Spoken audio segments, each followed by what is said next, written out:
Yo voy a tener el privilegio de presentarles a ustedes al ingeniero Francisco García Jarque. El ingeniero García Jarque es ingeniero civil, experto en estructuras, en el diseño de estructuras. Y como él nos anticipó brevemente en su comentario anterior, él vivió el temblor desde varias perspectivas. Una como ciudadano, digamos que estuvo en peligro, su familia estuvo en peligro. Bueno, en realidad no estuvo en peligro porque su familia vivía en un edificio que diseñó él, ¿verdad? Pero también vivió el temblor de 1985 desde una perspectiva muy peculiar, que es la perspectiva de quien tiene responsabilidad sobre la seguridad de muchas estructuras. O sea, él había sido el responsable del diseño y de la supervisión de muchas estructuras donde vivían personas, ¿no? Esa es una situación en la que yo no quisiera verme nunca, ¿no? Sí. Bueno, entonces yo creo que él nos va a hablar sobre este asunto. El ingeniero García Jarque es uno de los grandes ingenieros de nuestro tiempo, es uno de los grandes ingenieros estructurales de México de nuestro tiempo, y es también ha sido desde hace muchos años un gran amigo de RN, un gran amigo de Eduardo, mío también. También ha sido muy amigo digamos, de los procesos de educación, capacitación, elaboración de normas, es decir, una serie de procesos que tienen la intención de mitigar los riesgos sísmicos, ¿no? Entonces, es una persona que pues le ha hecho mucho bien a nuestra profesión. Además de todo eso, es una persona muy simpática, con quien hemos tenido momentos muy divertidos. Es un gran lector del Quijote, es un gran lector de Ortega y Gasset, de algunos otros clásicos españoles de la literatura. Entonces, pues es para mí un honor presentarles a ustedes al ingeniero García. Muchas gracias, creo que exageraste un poco.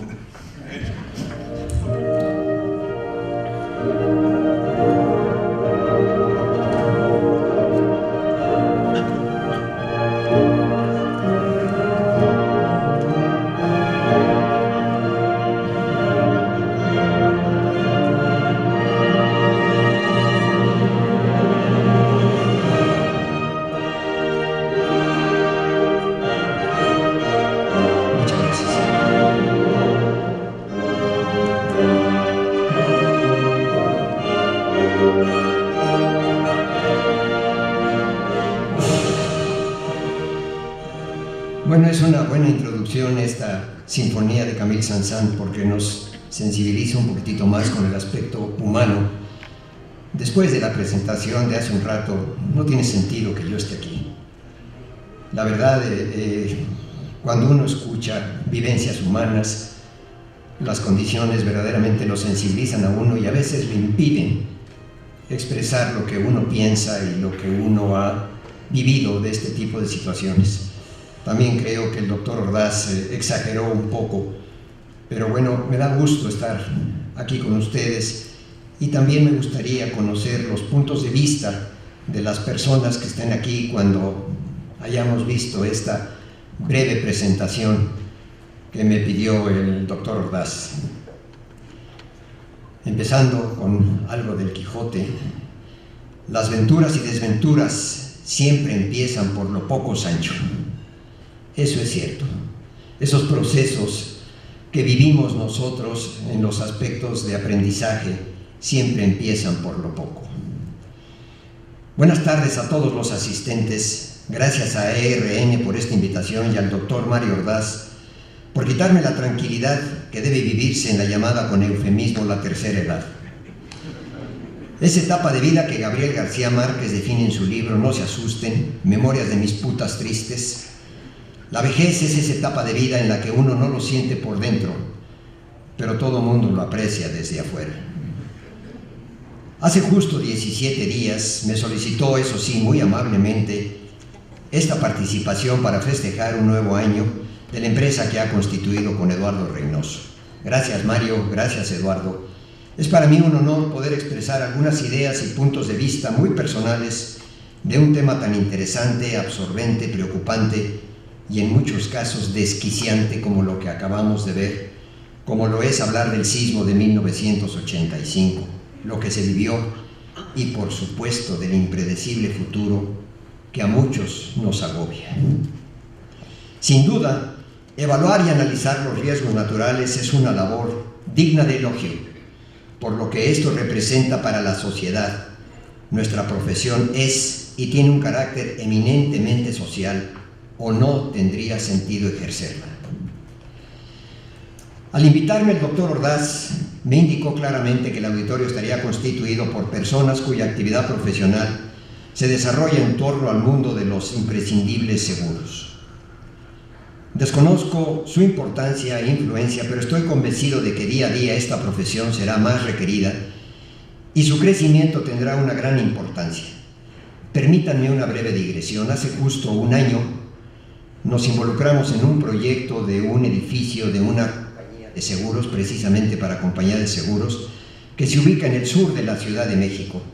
Está muy próximo al famoso restaurante que fue de La Bombilla, donde José de León Toral asesinó a Álvaro Obregón.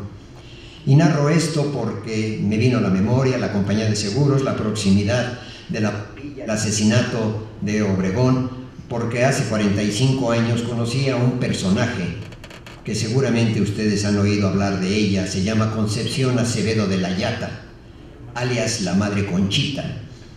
La Madre Conchita estaba casada con un señor Carlos Castro Balda y era muy agradable conocer sus puntos de vista sobre el México cristero, ese México tan importante en una etapa de vida tan trascendente. Hay una película que se llama por ahí La Cristiada, seguramente ustedes ya la vieron, y hay un pasaje muy significativo donde Enrique Gorostieta cita a Plutarco Elías Calles, se reúne y le dice Gorostieta a Calles: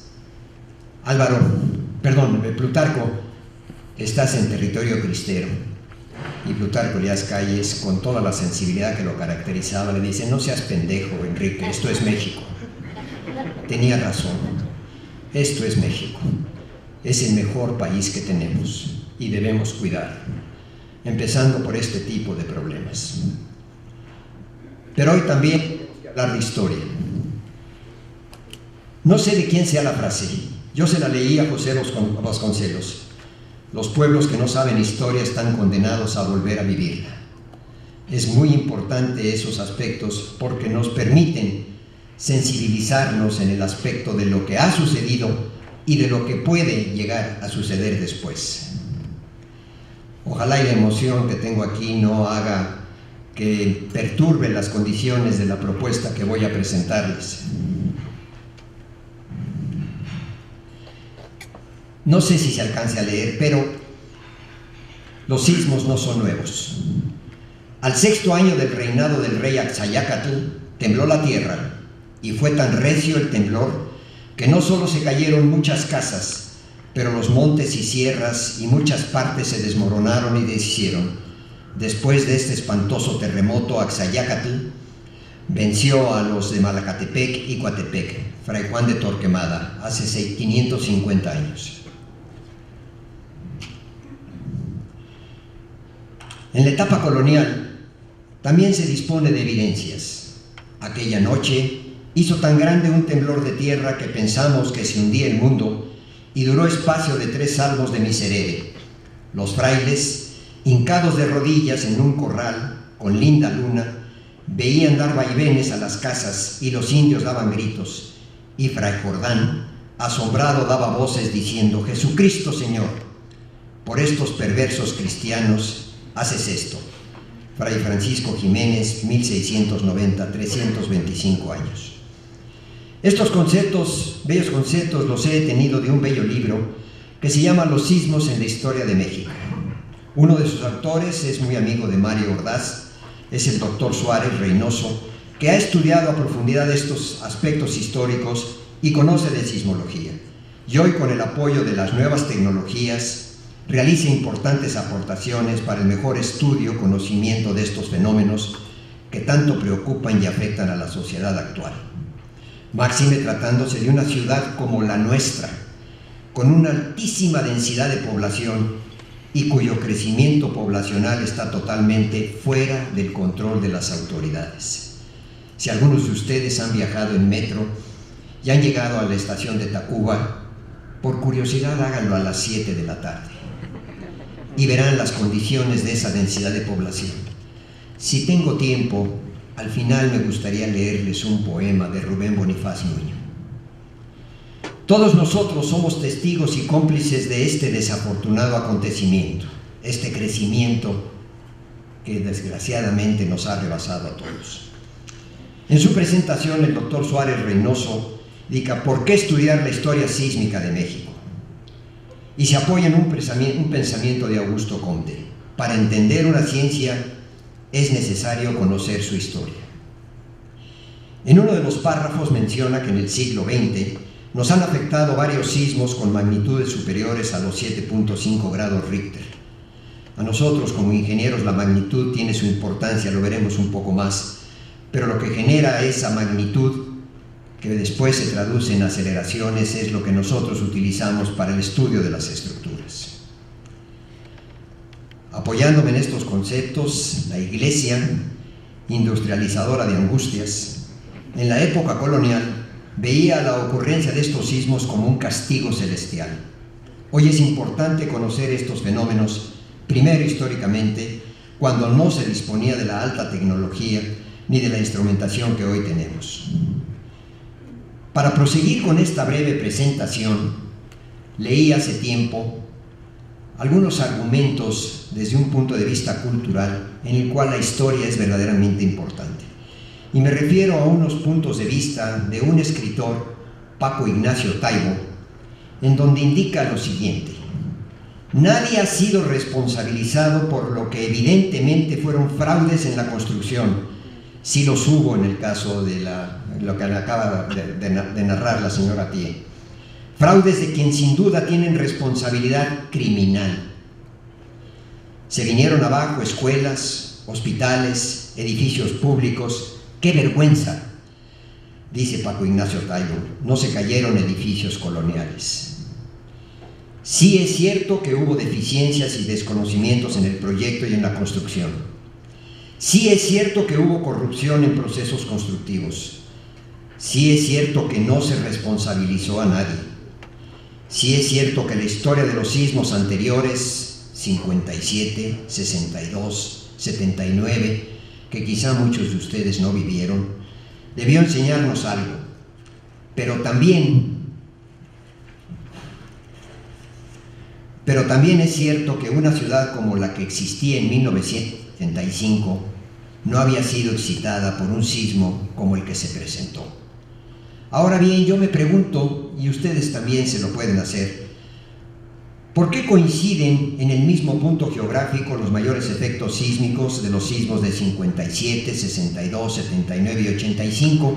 Y me refiero a la confluencia de las avenidas Insurgentes y Chapultepec. La señora Thié decía que no iba a la colonia Roma, y tenía su razón. No se conocían con toda precisión las condiciones de las aceleraciones y de los efectos sísmicos en la colonia Roma, hasta que después de 1985 se empezaron a instalar una serie de dispositivos y acelerogramas que nos permitieron certificar que en la proximidad de esa zona los efectos sísmicos fueron significativamente más desfavorables que lo que se pudo grabar en Xola y Universidad, en SCT. Un brillante ingeniero mexicano que ya falleció muy joven, 60 años, imagínense.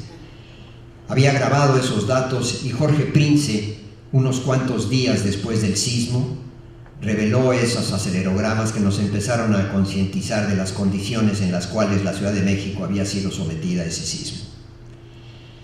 Los proyectistas y constructores que hicieron edificios, escuelas y hospitales en el poniente y en el sur de la Ciudad de México eran diferentes a los que realizaron en las zonas de grandes colapsos. ¿Por qué no colapsó la torre latinoamericana? ¿Por qué no colapsaron las construcciones coloniales que cita el escritor Ignacio Taibo? ¿Por qué no hubo daños fuera de las zonas donde se habían presentado importantes excitaciones sísmicas cuyo centro de gravedad era Chapultepec e Insurgentes? Este es otro argumento que desconocía el señor Ignacio Taibo, y es un argumento técnico de coincidencias de periodos entre el suelo y la estructura, conocido hace muy poco tiempo, digamos 60, 70 años, cuando mentalidades brillantes del mundo de la ingeniería como Leonardo Sevar o Nathan Newmark estudian y diseñan la torre latinoamericana. Hoy ponemos mucho énfasis en estos conceptos de la coincidencia de los periodos entre el suelo y la estructura. Mario Ordaz nos ha enseñado muchas cosas de este tipo, y utilizando un programa de computadora que ha sido desarrollado por su empresa y por él, nos ubicamos, como lo veremos un poco más adelante, en las características sísmicas del suelo. Son verdaderamente importantes si esas características sísmicas del suelo coinciden con la forma de moverse de las estructuras. El edificio en el que vivía la señora Thiers tenía una gran coincidencia entre los periodos del suelo y los periodos de la estructura. Esos también son aspectos que deben de estudiarse. Un poco más adelante abundaremos un poco en las bondades de estos aspectos técnicos.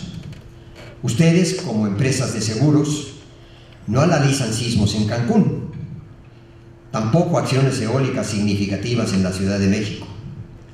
Estas importantes empresas aseguradoras seguramente recurren a asesorías técnicas, estudios estadísticos y orientaciones de la ingeniería para evaluar sus niveles de prima. Lo estamos viendo en estas condiciones que les han presentado a ustedes.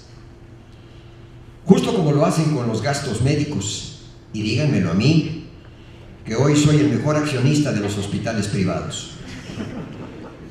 Pero profundicemos un poco más en el tema de la historia. Para mí la historia es muy importante, porque es un proceso humano y mental. Estoy aterrado con la rapidez que las computadoras les resuelven a ustedes sus problemas de un día para otro. Como mencioné al principio, mi presentación, para distraernos un poco, menciona la importancia de los aspectos históricos. Todos ustedes han estado en el Museo Británico, en el Museo en Londres, y han visto este tipo de esculturas. Los ingleses se pusieron muy listos en 1800 y Lord Elgin se las llevó a Londres, y hoy podemos observarlas. El Partenón está en Londres. Este tipo de procesos de hace 2300 años han seguido alguna condición trascendente en la mente del ser humano, y Miguel Ángel, casi 2000 años después, empieza a crear sus esculturas de esta forma. Qué bueno que no tuvo computadoras Miguel Ángel, porque no hubiese podido hacer lo que realizó. Todos ustedes han visto esto. Son maravillas que han nacido de la mente humana en un proceso de mucho tiempo. Desde luego hay para todos los gustos. Aquí las condiciones que esculpe la noche son verdaderamente excepcionales, y se percata incluso de los aspectos de la gravedad. Observen el pecho izquierdo de la noche. ¿Por qué no lo hizo Miguel Ángel paradito?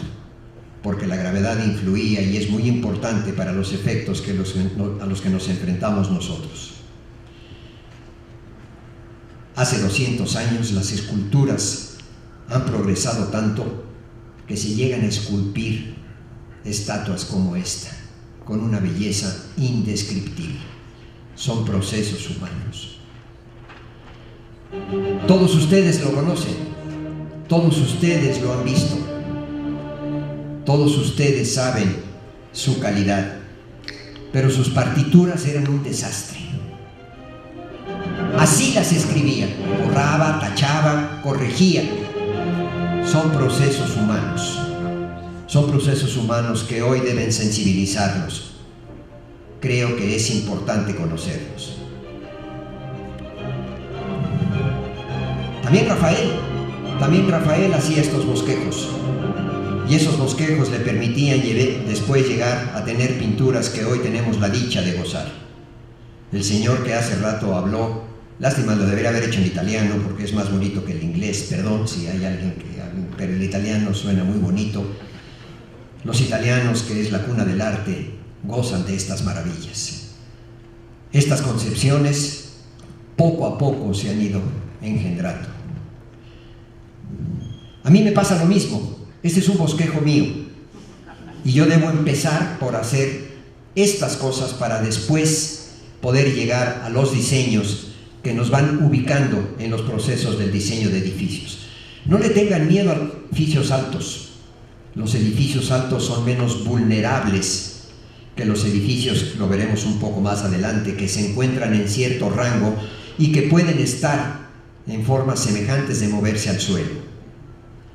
Los edificios altos tienen grandes ventajas y si se encuentran al poniente del valle o al sur, es un poco más favorable.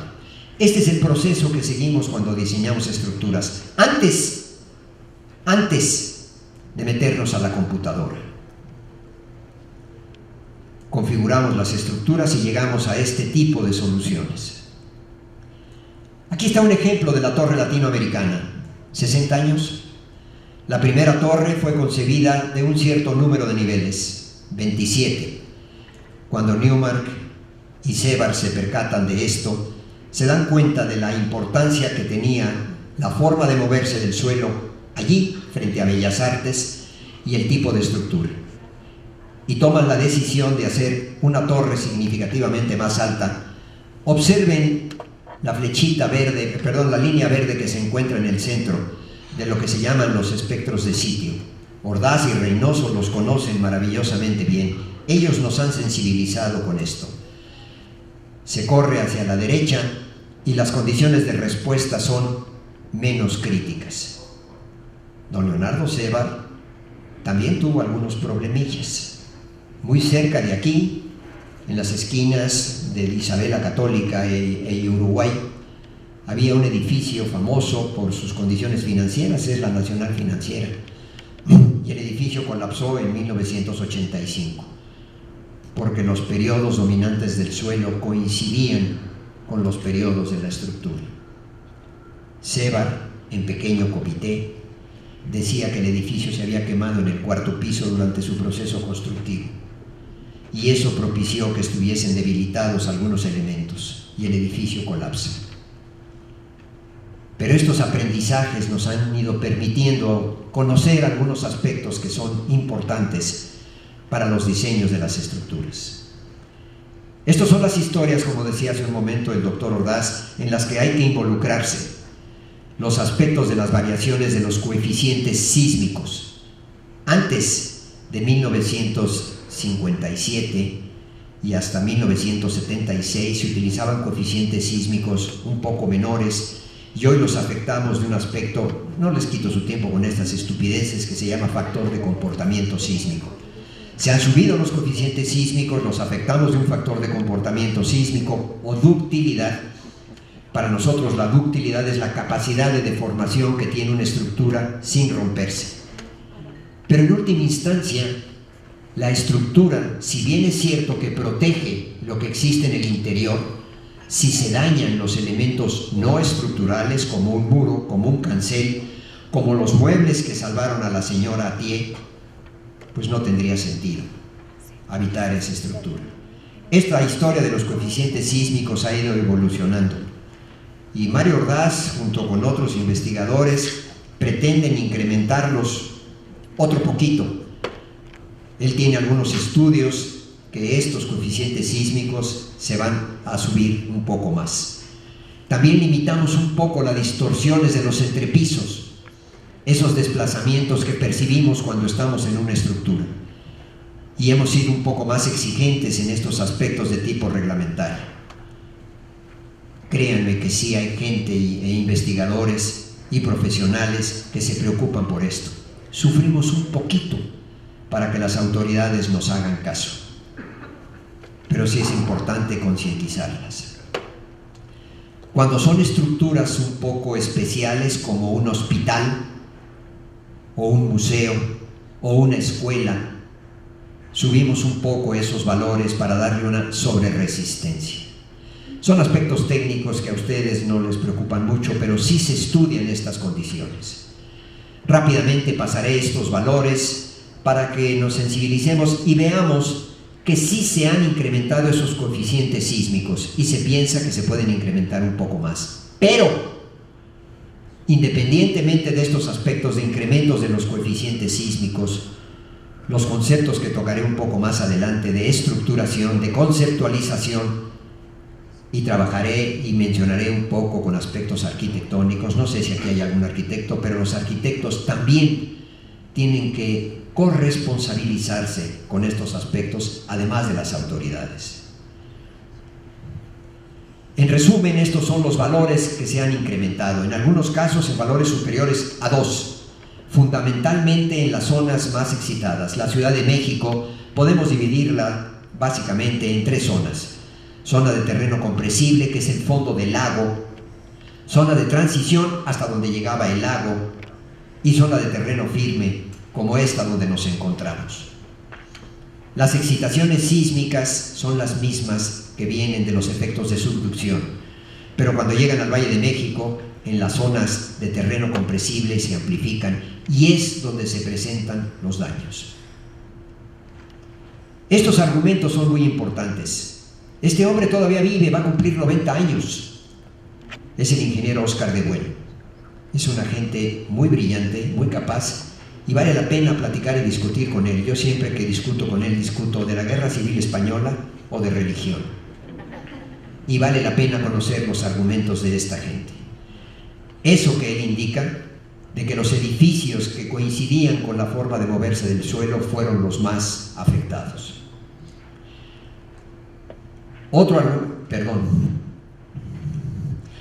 argumento importante es el de un gran investigador del Instituto de Ingeniería que trata mucho con Ordaz y con Reynoso. Sus argumentos son importantes. Como se movió en 1957, 62, 79 y 85, se van a seguir moviendo las estructuras. Eso debe concienzarnos de una manera importante para los diseños.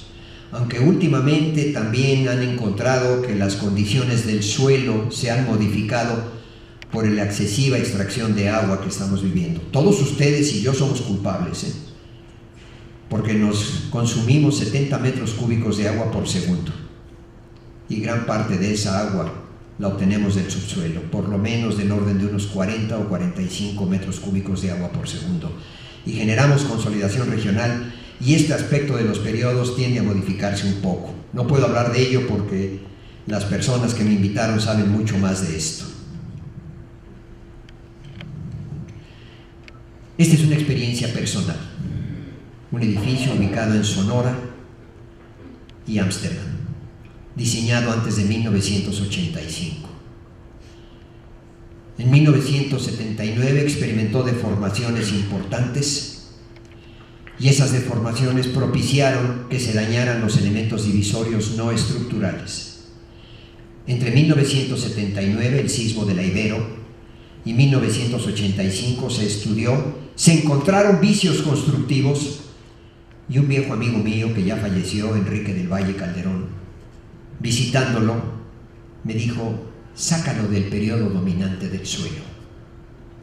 Y eso propició que rigidizásemos el edificio. Al rigidizarlo, le colocamos unos elementos adicionales y lo sacamos de la forma de moverse del suelo. No alcanzo a ver, pero hay una rayita ahí que se mueve hacia la izquierda de la zona de máxima respuesta. El edificio tenía un periodo, el periodo es el tiempo que tarda en venir de un sitio a otro, tenía un periodo semejante al del suelo. Lo movimos, lo sacamos de la forma de moverse del suelo y en 1985, oh sorpresa, el edificio no experimentó daños. Si no se le hubiese rigidizado, esa casa de máquinas hubiera ido a dar a la avenida Chapultepec. Desgraciadamente, esas condiciones deben ser absorbidas, deben ser conocidas. Esta es otra estructura importante en la cual nos involucramos. Es importante desde un punto de vista incluso histórico. Es un edificio ubicado en la colonia Juárez, en la calle de Bruselas. Y aquí nació un personaje, como decía el Quijote, de cuyo nombre no quiero acordarme, que se llamó José López Portillo. Ahí nació. Tiraron la casa y el profesor Hank le hizo este edificio y se lo regaló. Así es la historia de nuestra política. El edificio también tiene condiciones especiales y siendo un edificio alto, las condiciones del periodo le ayudan para que responda favorablemente ante fuerzas horizontales. Son experiencias que hemos ido viviendo. Justo a la derecha de este edificio, en la esquina de Liverpool y la otra calle se llama Bruselas, había un colapso. Cuando llegué y me paré ahí, la gente con pico y pala trataba de sacar a las personas que estaban abajo. Y todos gritaban: cállense, cállense, no griten, para escuchar algún posible ruido. Y también gritaban que nadie fumara porque había fugas de gas. No sé qué vivió la señora Thiers, pero esto debe haber sido también impresionante. Y lo que ella narró nos ha sensibilizado a todos. Otra estructura que se encuentra en zona de transición, en donde lo mismo, hay que buscar que se encuentre fuera de la forma de moverse del suelo. O edificios al poniente del Valle de México. En las lomas se han diseñado muchas estructuras altas. En este tipo de edificios se puede vivir, porque la respuesta de los edificios a la acción de fuerzas horizontales es menor. Los famosos periodos del edificio son significativamente más altos que los del suelo. Los periodos se pueden calcular y se pueden medir. Y conociendo sus características dinámicas, conoce uno con precisión su probable comportamiento ante fuerzas horizontales. Cuando diseñamos estructuras, yo invariablemente recurro a conocer estas condiciones de lo que se llama el espectro de sitio. Cómo se mueve el suelo en el sitio, que como decía hace un momento, a veces tiende a cambiar porque las condiciones de consolidación regional han modificado al suelo. Y este tipo de estructuras es bueno moverlas, sacarlas de la máxima respuesta. Son aspectos técnicos que a lo mejor a ustedes no les preocupan, pero como compañía de seguros, independientemente de todos los aspectos estadísticos que tienen, sería bueno que tuviesen una asesoría técnica y que los sensibilizasen en el aspecto del sismo, del movimiento del suelo y de las condiciones del edificio. A lo mejor sus primas pueden ser un poquito menores. Esto se vivió de una forma aterradora. Esta calle se llama Liverpool. Yo estoy parado en una calle que se llama Dinamarca. Era aterrador visualizar esto. Muchos de aquí que son jóvenes seguramente no lo vieron, pero así estaba la Ciudad de México. Avenida Chapultepec, la secundaria 4. Era triste caminar por la Ciudad de México, pero hubo un aspecto importante. Yo percibí solidaridad en la gente, solidaridad humana, que era digna de conocerse.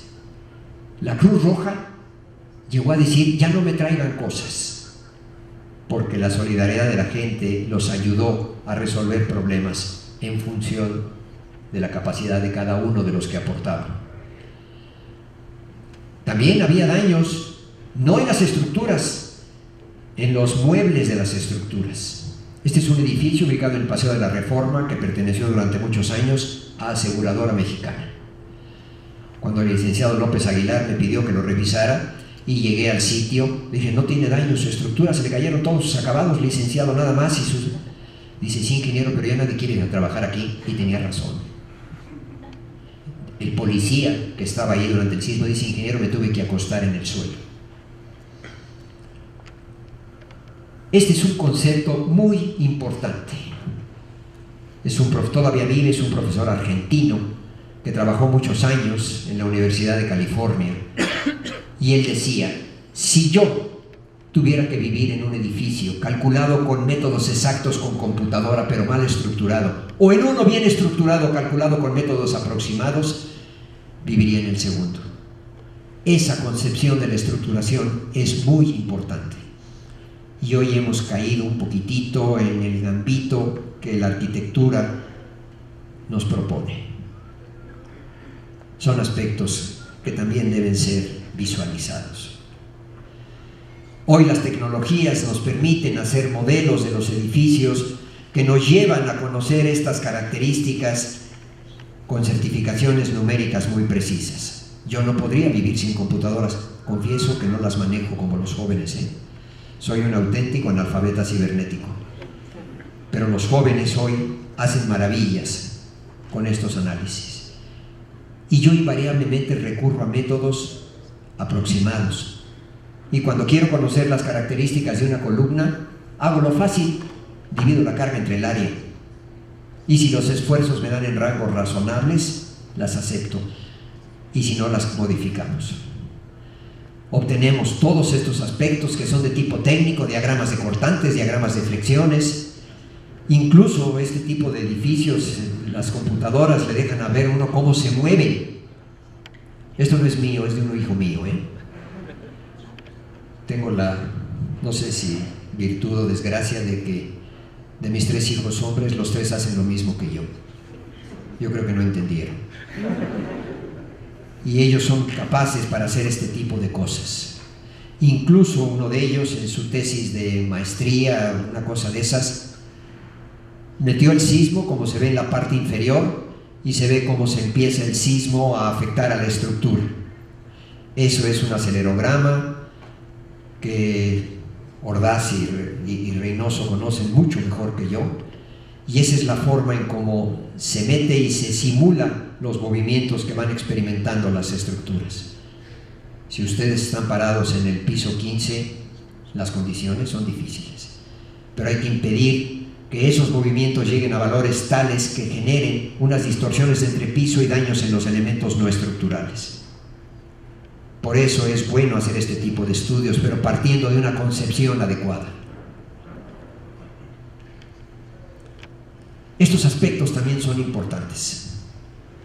Decirle al señor que va a construir cómo tiene que hacerlo. Son detalles e implican conocimiento y tiempo para poder proponerlos y que constructivamente se satisfagan estos requisitos. Es a lo que nos dedicamos y es lo que tenemos que estudiar, y llegamos a conclusiones de que lo que se construye tiene que satisfacer requisitos de proyecto. Se concibe mentalmente, hombre, disto mucho de Buonarroti, pero se concibe mentalmente y después se elabora el David o se esculpe la noche. Estos procesos también los seguimos ahora, y trataré de ir un poco más rápido porque son diagramas de flujo que nos permiten ir viendo qué es lo que estamos realizando. Hoy, cuando se diseñan y construyen estructuras, nos enfrentamos a los problemas de la concepción y a veces no se respetan de la forma adecuada. Incluso se transgreden ciertos conceptos que nos llevan a modificar la concepción original. Y al modificar la concepción original en procesos constructivos, nos enfrentamos a aspectos de tipo estructural como ese.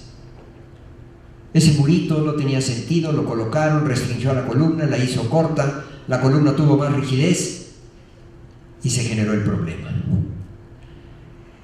Hoy estamos viviendo en México un problema que a mí en lo personal me aterra y me preocupa. Una inmensa mayoría de la población en México vive en edificios en donde abajo estacionan coches y arriba vive la gente. Ustedes los han visto. Son problemas muy importantes porque esos cambios bruscos de rigidez pueden generar problemas. Las autoridades también deberían de estar conscientes de que estos tipos de edificios habita una inmensa mayoría de la gente en el Distrito Federal y es prudente que se estudien adecuadamente. Pídanle a Eduardo Reynoso unos datos que tiene de los edificios que estudió y se van a llevar una sorpresa. Si puedes, luego se los dices, Eduardo. Ya lo conocen. Pues los datos que tiene nos llevan a valores aterradores de que muchos de ellos no cumplen ciertas normas. Se proyecta el edificio, se hace muy bonito el primer piso, abajo se paran los coches y después se ponen todos los muros en la parte superior. Estos aspectos verdaderamente representan, cuando se les meten las fuerzas del sismo, aspectos de tipo estructural que repercuten en su comportamiento, y los edificios se caen. O como dijo la señora Thiel, los pisos de arriba quedan bien y el piso 2 donde vivió ella la salvó sus muebles. Las técnicas modernas nos llevan hoy a ciertos aspectos que debemos comprender y estudiar y nos ayudan a resolver los aspectos de tipo estructural, pero es importante que partamos de una configuración adecuada. Finalmente, no sé si estoy muy excedido, Eduardo, ¿sí? Dispongo de 5 minutos. Finalmente, quisiera enfatizar un poquito más algunos aspectos que son historia y que deben de concientizarnos. Profundizando un poco más en los conceptos históricos, ha habido mentes privilegiadas a las que no debemos soslayar ni eludir con sus brillantes conceptos. Pero estos conceptos nos deben concientizar y ubicar en nuestros desarrollos y estudios técnicos. En este caso me refiero al doctor Emilio Rosenbluth. Y cuando habla del sismo de 1985 indica: las primeras ondas tardaron cerca de 1 minuto en llegar a la Ciudad de México, las últimas apreciablemente más. A su paso, las ondas dejaron una estela de daños preñada de un fenómeno digno de estudio, incluyendo la licuación de arenas en Lázaro Cárdenas y efectos moderados en 2 grandes presas. Daños severos a edificios industriales y urbanos, y una variación extraña de la intensidad con la distancia focal. Lo excepcional del sismo, menciona Rosenbluth, ocurrió, sin embargo, en la capital de la República, ciudad a la que infligió heridas profundas. Aquí el movimiento fue excepcional en intensidad, contenido de frecuencias, regularidad y duración. Esto es historia. ¿Y lo hemos asimilado o comprendido? ¿Conocerá estos sólidos argumentos el señor Paco Ignacio Taibo? Prosigue Rosenbluth con un argumento que a mí me preocupa, y creo que nos preocupa a muchos de nosotros. En cierto sentido, el temblor era esperado, se refiere al de 85. Había un tramo del área de subducción en la placa de Cocos. ¿Hablaste de esto? No. Había un tramo de subducción en la placa de Cocos en la desembocadura del río Balsas y uno al oriente de Acapulco, cuyas historias sísmicas hacían prever que en ellos se presentarían grandes temblores en corto plazo, es decir, en cosa de años o pocos decenios. Y concluye Rosenbluth: la brecha sísmica al oriente de Acapulco subsiste. Cuando salgan de esta sala no se lo digan a nadie. Se equivocó el doctor Rosenbluth. Él dijo 10, 15 años. 10, 20 o 30 años en edades de este tipo no es nada. Los profesionales de la sismología y la geofísica, la investigación, la geotecnia, las estructuras y la construcción de cualquier tipo de obra civil que haya sido concebida para la sociedad, debemos estar alerta y ser conscientes de que se intuye sobre la alta probabilidad de que estos fenómenos se vuelvan a presentar. Pero implementando una premisa o propuesta que concientice a la arquitectura, que actualmente nos condiciona a realizar diseños que no son congruentes con la naturaleza de los fenómenos sísmicos y que seguramente nos afectarán. Los arquitectos también deben de ser concientizados y deben absorberlo. Voy a narrar una breve anécdota que nos va a servir como mexicanos.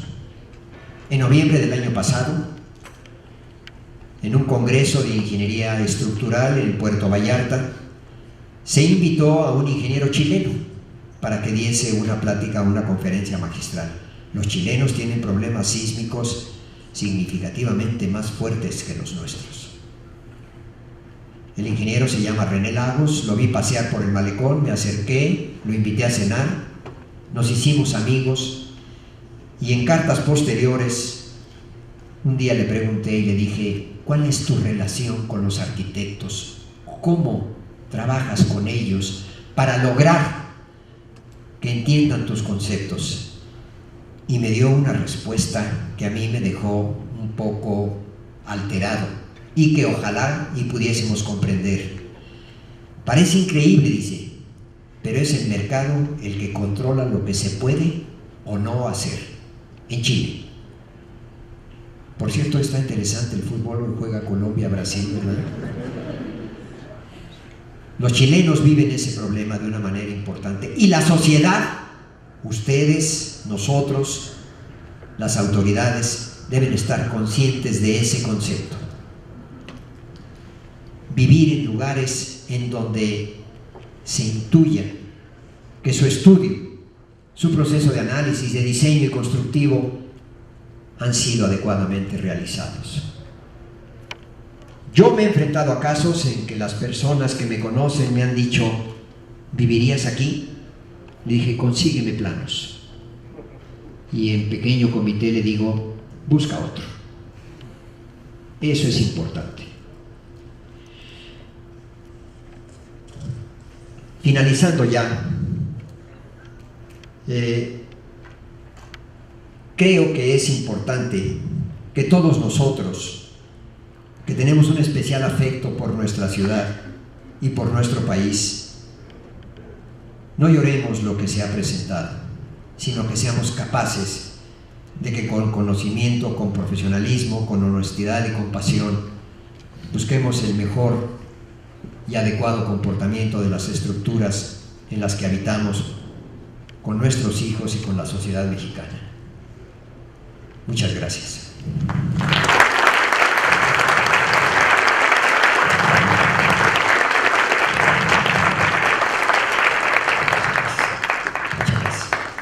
Para terminar, ¿me dejarían leerles un poema que dura 1 minuto y medio? Es muy breve, pero es muy significativo. Lo hizo Rubén Bonifaz Nuño y el libro se llama Los demonios y los días. Dice: en muy pocos años ha crecido mi ciudad. Se estira con violencia rumbo a todos lados. Derriba, ocupa, se acomoda en todos los vacíos, levanta metálicos esqueletos que cada vez más ocultan el aire y despierta calles y aparadores. Se llena de largos automóviles sonoros y de limosneros de todas clases. Es claro que también tiene escuelas que enseñan inglés obligatorio y universidades en las que los jóvenes se visten de títeres y platican mansamente agónicos y cansados. Utiliza 3 adjetivos que quizá muchos de ustedes no conozcan: densones, tacleos y fombleos. Y lentos camiones donde los indios juntan el sudor y la miseria de todos los días, se apretujan y llegan a barrios que se deshacen de viejos y tiemblan y trabajan.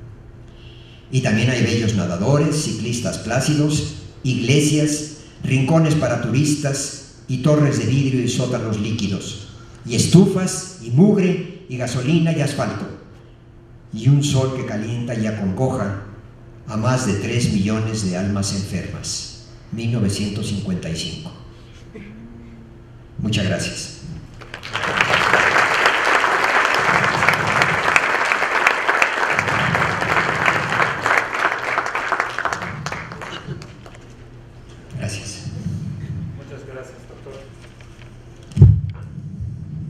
Muchas gracias, doctor, por una presentación humanista, científica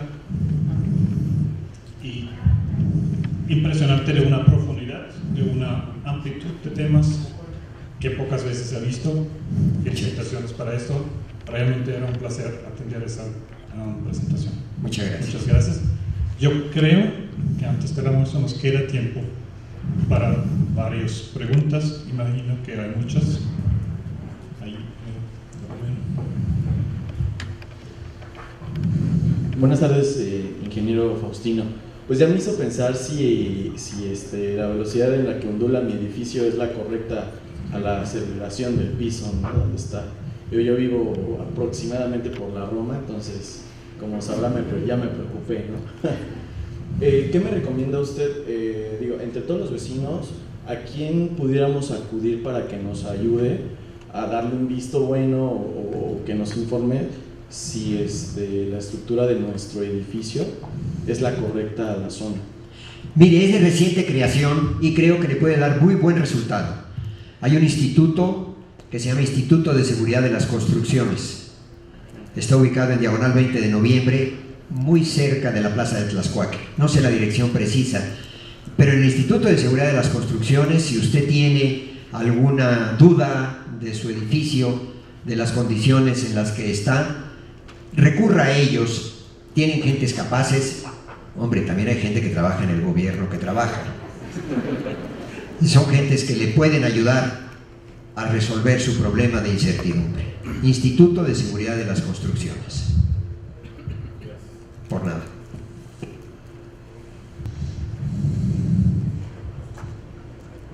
Sí, gracias. Buenas tardes. Ingeniero, mi pregunta es con respecto a qué se está haciendo en el mercado ahora digamos, con la mafia que existe con las construcciones, con las constructoras y el gobierno. ¿Qué está haciendo al respecto? ¿Cómo se está midiendo esto? Wow. Bueno, mire, lo mismo, le repito, es de reciente creación el Instituto de Seguridad de las Construcciones y se está visualizando esa condición de que los proyectos se supediten a condiciones reglamentarias. Entre paréntesis, permítame una breve digresión, nuestro reglamento de construcciones es muy bueno, Tanto nuestro reglamento de construcciones como sus normas técnicas complementarias para diseño de estructuras de concreto, de acero, de mampostería, sismo y viento y cimentaciones, es muy buen reglamento. La verdad, con un poco de vanidad profesional, es un buen reglamento. La gente que se ha involucrado en la preparación de ese reglamento y en sus normas técnicas es una gente muy bien preparada y lo ha hecho bien. Pero en lo que se refiere a estos aspectos, se intenta hoy tener una mejor condición y conocimiento de los nuevos proyectos.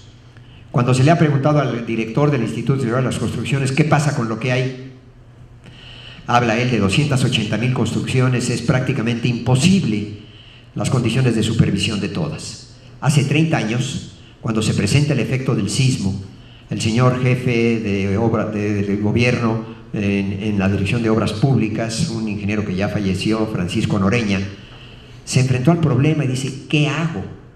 ¿Cómo voy a tener dictámenes para resolver el problema? Y entonces recurrió a gente que él conocía, capaz, brillante, del Instituto de Ingeniería y de la Práctica Profesional, y se encontraron a 200 personas que emitían los dictámenes estructurales. Se les llamó los cardenales, porque eran 200. Y esas personas tuvieron que involucrarse en dictámenes estructurales que no todos eran confiables.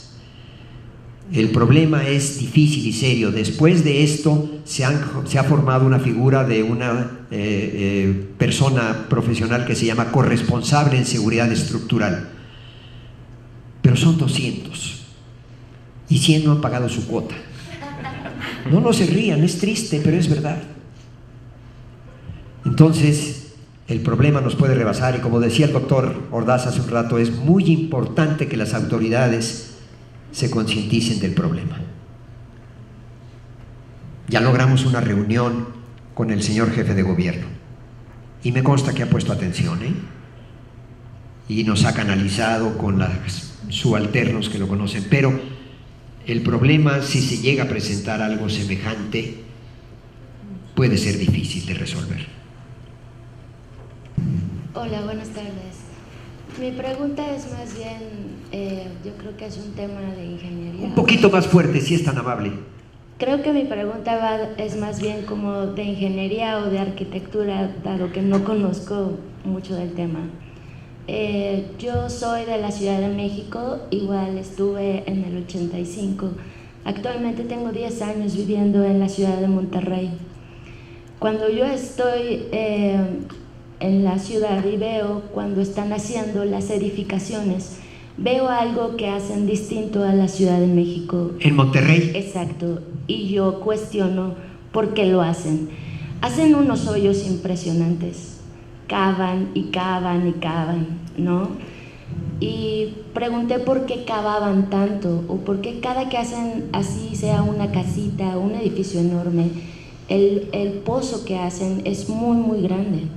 y dicen que esos son los cimientos del edificio. Yo en lo particular nunca vi un hoyo que hicieran en la Ciudad de México para construir los cimientos. Lo desconozco, tal vez sí lo hagan, pero no son tan profundos, o tal vez el suelo de Monterrey sea diferente. No sé, es una duda que... Sí, no bueno, sé mire, primero, si vive en Monterrey, tranquilícese porque los efectos de tipo sísmico son menos críticos. Preocúpese a lo mejor por el nuevo gobernador, pero los efectos de tipo sísmico en Monterrey son menos críticos. En la Ciudad de México sí se hacen esos hoyos, y muy grandotes. Y esos hoyos los hacemos efectivamente para cimentar los grandes edificios. Y esos hoyos se hacen por dos razones. La primera es para la condición de cimentación, con unos agujerotes muy grandotes que se llaman pilas, y los bajamos hasta los estratos firmes, 50 metros. Y después otro hoyote muy grandote obedece a esas condiciones de densificación humana, y hay que meter los coches abajo. Entonces, la mayoría de los edificios que hoy se hacen tienen muchos sótanos de estacionamiento, 10 pisos, 30 metros de profundidad, para meter los vehículos. Porque los vehículos, los edificios que se construyen altos de oficinas, tienen que tener tantos metros cuadrados de estacionamiento, casi iguales a los que tienen de oficinas o de vivienda. Y sí se hacen esos hoyotes que usted dice en la Ciudad de México. ¿En las casas también? ¿En dónde? Casas, habitación. No, porque está en función de las condiciones de las cargas que usted induce al suelo. La mayoría de las construcciones que son casas, habitaciones y edificios, casas de 2 o 3 pisos, se resuelven con cimientos poco profundos, 1 metro, metro y medio. Esa es la forma de resolverlos. Pero cuando los edificios empiezan a tener 10, 12 o más niveles, sí se tiene que recurrir a esos hoyotes. Y se hacen, creo, más en la Ciudad de México que en Monterrey. Muchas gracias. Por nada. Una última pregunta. Si nadie más tiene preguntas, únicamente me queda concluir esta sesión y agradecer nuevamente Muchas gracias. al doctor y también a la señora que habló antes. Espero que para ustedes ha sido una sesión tan emocionante como para mí. Aprendí mucho, desde la religión hasta la política, de ciencia, del aspecto humano, aprendí mucho. Muchas gracias nuevamente a los dos.